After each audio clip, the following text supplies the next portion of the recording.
मैं उम्मीद करता हूं कि समाजवादी पीडीए यात्रा से जो संदेश देने का काम किया है, सामाजिक न्याय का, जाति जनगणना का, जो हमारे मांग रही है कि जिसकी जितनी आबादी हो उसका उतना हिस्सा हो, उसको उतने अधिकार मिले, जिस तरीके से सामाजिक और आर्थिक रूप से जो खाई पैदा हुई है उसको बराबरी करने का काम समाजवादी विचारधारा से होगा।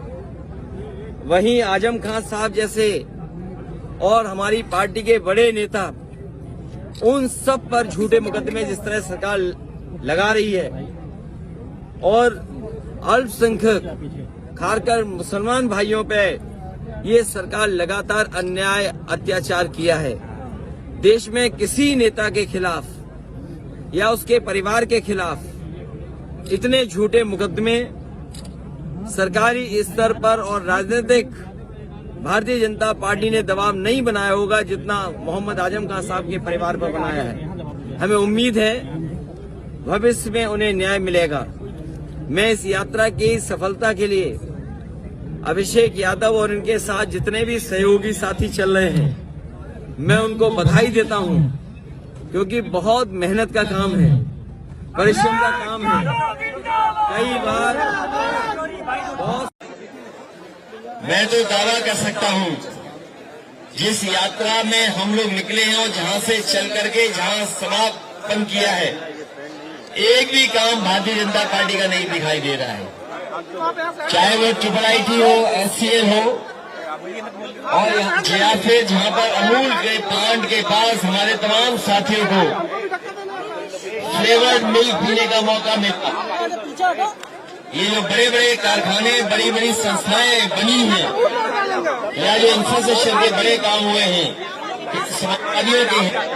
इस यात्रा के माध्यम से, समाजवादी पीडीए की यात्रा के माध्यम से हम लोगों ने जनता में एक बार फिर पहुंचाने की कोशिश की है कि ये तमाम वही काम है जो जनता के आज भी काम आ रहे हैं। भारतीय जनता पार्टी का कोई काम नहीं आ रहा है।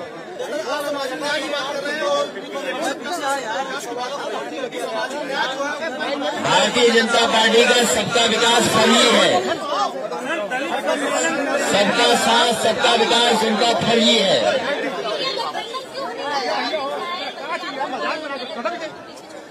कई इंडिया जीती है, आगे भी इंडिया जीतेगी।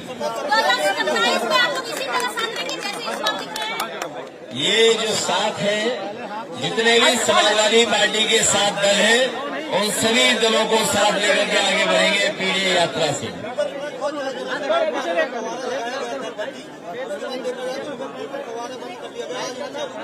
मुझे लग रहा है कि आने वाले समय में भारतीय जनता पार्टी के लोग इसी पानी में स्नान करेंगे और बताएंगे कि ये ही पानी आचमन लायक हो चुका है। कोई बंटवारा नहीं है, सभी भारतीय जनता पार्टी में हराना है। सब लोग साथ आकर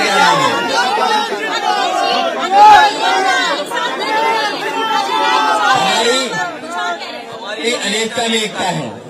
अगले मध्य प्रदेश में आपको 42 सीटों में प्रत्याशी बागेश्वर में समाजवादी पार्टी ने अपना कैंडिडेट उतार दिया, हमने घोषित में अपना प्रत्याशी नहीं उतारा था, तो समाज का सामना किया होगा। जहां आप लोगों ने पदयात्रा की है और साइकिल चला करके इस अभियान को आगे बढ़ा रहे हैं, राजधानी की सफलता के लिए पीडीए यात्रा को मैं अभिषेक और उनके तमाम साथी जो लगातार चल रहे हैं उनको बधाई देता हूं। शायद देश में समाजवादियों की इकलौती यात्रा रही होगी जो अभी 5000 किलोमीटर चल चुकी है। कई हजार किलोमीटर और चलना है।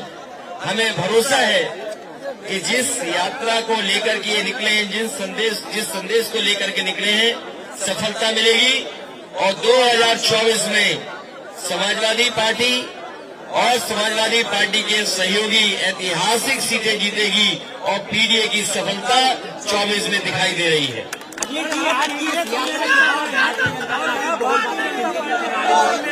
सीएम भी बयान दे रहे हैं लगातार, क्या कहेंगे? ये कई लोगों को आउटसोर्स किया हुआ है, वो खुद सामने न आए। कुछ लोगों को आउटसोर्स पे रखा हुआ है भारतीय जनता पार्टी ने, जो अपने विभागों में काम नहीं कर रहे हैं, दूसरे राजनीतिक दलों पर सवाल करते हैं। कम से कम ऐसे लोगों को और खासकर सरकार को, जिस तरीके से महंगाई बढ़ी है, चरम सीमा पर महंगाई है, चरम सीमा पर बेरोजगारी है और चरम सीमा पर अन्याय है, कोई कल्पना नहीं कर सकता था कि अग्निवीर के नौजवान जो देश की सीमा पर रक्षा करने पहुंचेंगे वो शहीद हो जाएंगे तो उन्हें सम्मान ये सरकार नहीं देगी।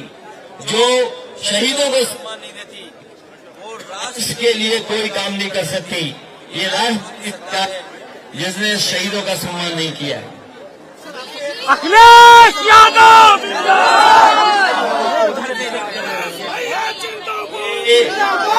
समाजवादी पूर्वांचल एक्सप्रेस वे से जनरेशन पार्क इसलिए आए हैं